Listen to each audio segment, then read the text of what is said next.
Hi, Algebra 2.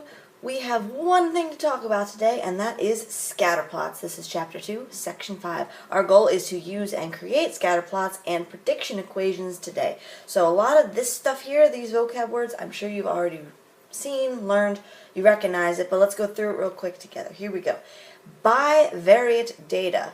Bi, that prefix means two, so this is data with two variables. We display this data as a scatterplot. A positive correlation on that scatter plot is when the slope of the data is positive. So I'm just going to draw a quick sketch here. You have space at the bottom of this side of the paper if you want to sketch down there. So let's say I have my scatter plot. It's doing its thing like that. I see that there is a very much positive slope going on. Positive, it's going up and to the right. Negative correlation, that was when the slope of the data is negative. So that's when I have data that looks more like this. I see it's going down and to the right. Down and to the right. When there is no correlation, there is no obvious pattern to my data. So that's when it looks maybe something like that. You might be able to argue it's kind of positive, but is it really? Probably not. So this is just a no pattern, no correlation type of scatter plot. When we do have positive or negative correlations, we are able to draw a line of fit and make the prediction equation. A line of fit is a line that closely approximates the data. Those are the things that I've drawn right there. We draw it using two data points. We already have. Mine might be different than yours, meaning I looked at this data and drew this line. You might have looked at that data and drawn a slightly different line. They're probably going to be really similar though. So mine might be different than yours, but as long as they are both arguably good lines of fit, then it's fine. The prediction equation is the equation of that line of fit. So we're going to be using our y equals mx plus b and y minus y1 m times x minus x1. We'll be using those guys to help us write these prediction equations. And then we use the prediction equation to estimate and predict new data from there. Alrighty, so I have one example for you today, just one, but we have a lot to do within that example. So flip the page over. Let's take a look at this guy.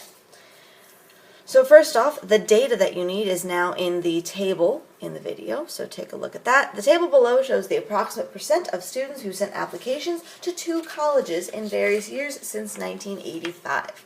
So here is the data right there. It's in increments of 3 years. We know that years since 1985, 0, it means it is 1985. 3 years means it's 1988. Etc., etc. We're not graphing those numbers because those numbers technically are 1,985, 1,988. By the time we get over to 15 years later, it's 2,000. Those are really large numbers to graph, so that's why we're graphing years since that year. These are much smaller to deal with. And then the percent is shown there. So first thing we are asked to do is to draw a line of fit once we make the scatter plot. So let's make that scatter plot and then we will draw our line of fit. So here we go. It's not labeled. You might label this different than I label it, and that is okay. So what I'm going to do, I'm going to count off my years by 3. Years, I'm going to put in the x-axis. So this is 3, 6, 9, 12, 15. I have more space, so if you counted by like 2s, that might have been fine. And in the percent, I'm going to put that on the y. I'm going to count by 2s. Yeah, that'll get me where I need to be. Let's see, 2, 4, 6, 8, 10, 12, 14, 16, 8. Yeah, that'll be good. So 2, 4, 6, 8, 10. You just want to make sure that it fits on your chart that you're given. So you might have wanted to count by 3s there as well. That's fine. Just make sure you're keeping track of that scale when you are plotting. Okay, so 0 is 1985, 20% applied to 2 colleges. 3, we have 18, 6, we have 15, so that's right there. 9, we have 15, interesting, it didn't change. 12, we have 14. And in 15 years later, in the year 2000, we have 13. There we go. Okay, so we need to draw a line of fit. Now, my line of fit, like I said, might be different than your line of fit, but there are some lines of fit that you could draw that are not good choices. So I want to show you some of those. A line of fit that is not a good choice here. You can use any 2 points. Let's say I used years 6 and 9. That's right here and right there. If I drew a line of fit that looked like that, is that actually representative of the data? No, it's a flat line. This data is clearly going downward. So that would be a bad choice of a line of fit. But maybe you picked, let's do, and I'm going to use my other notes page. I'm just going to draw a very straight line here, make sure I get this. Maybe you drew that line of fit. That's a pretty good choice. Notice, however, that a lot of this data is below that line. So we might have picked some high points because there's a lot of data below. Maybe a better choice to get some of the data above and some of the data below the line. Maybe, and you can use a piece of paper to try to estimate with this, try some things first. Maybe I use those 2 points. Let me draw that up there. So that's 3 years later. That's what I'm trying to do at least. 3 years later after 1985 and 12 years later. Notice how I have 2 data points below the line and 2 data points above the line. So it's kind of splitting the data. So I'm going to use that line there. So see blue line up there.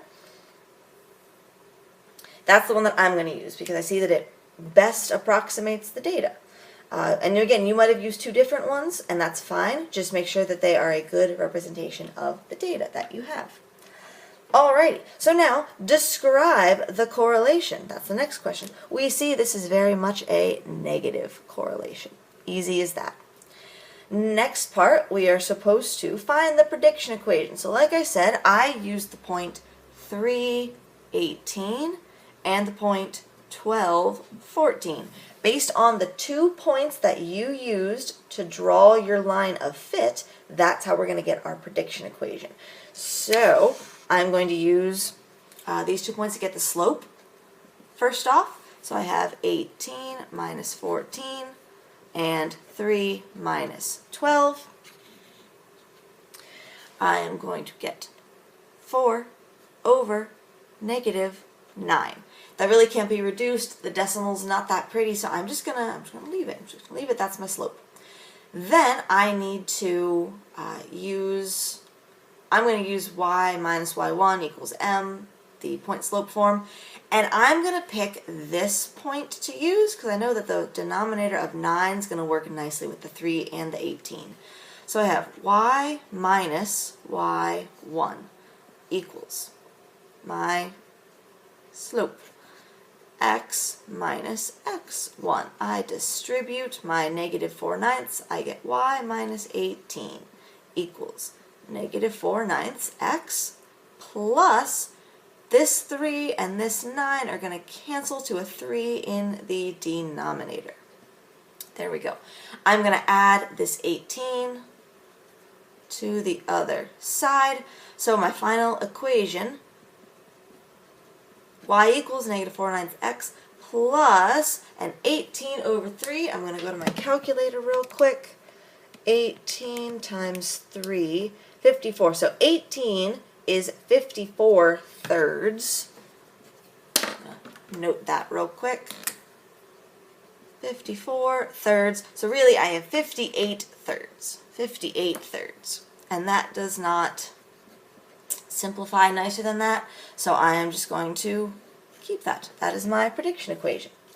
We go to part E, which says, what percentage of students can we estimate applied to 2 colleges in 2002? So we can use our prediction equation to use this. Now, from 1985 to 2002, that's going to be 17 years. So that's going to be important for us.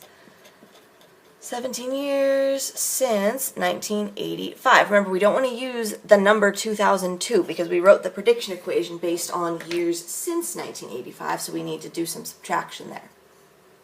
So, I'm going to plug in 17 into my prediction equation. It's not going to be very pretty numbers. That's okay. Again, we can estimate to whole numbers of students here. So, if I have y equals -4/9 times 17 plus 58 thirds. I go to my calculator. I have -4 divided by 9 multiplied by 17, add 58 divided by 3.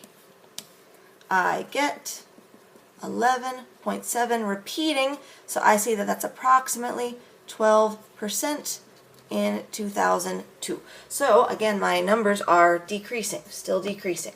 And then, how many will apply in 2017? Oh, and I want to say something real quick. Yeah, so we see in 2002, that's like just slightly after 15 years later, so we see that still on our graph, so life is good. So let's go for 2017. So real quick, I would do 2017 minus 1985. 32 years later. Wow. Woo. Makes me feel old. Here we go. So this is 32 years since 1985. So I'm going to use 32 in my calculations. So I have y equals -4/9 times 32 plus 58 thirds. So I have, again, -4 divided by 9 times 32 plus 58 thirds. And I get 5.1 repeating, so I'm going to say that is roughly 5%. So again, it's getting lower, lower and lower and lower. That's showing our negative correlation. Final question, why is our prediction equation not perfect? Take a minute, think about this. Answer it in the box when it pops up. Why is your prediction equation not perfect? Not that you did the work wrong, but why might this prediction equation not last long term? What I'm thinking is this. Notice this slope here, eventually it's going to cross the x-axis. And does it make sense for negative percents of students to apply to two colleges? No, that doesn't make sense. So at some point, our prediction equation is going to fail. It's not going to accurately represent the data. So I'm just going to say, why is this not perfect? Eventually, the equation will predict negative percents, which doesn't make sense. That's all I'm going to say for that. You might have slightly different words than I do, and that's fine. So there we go. That's one really in-depth example all about scatter plots and prediction equations, and we will continue our learning about scatter plots in class.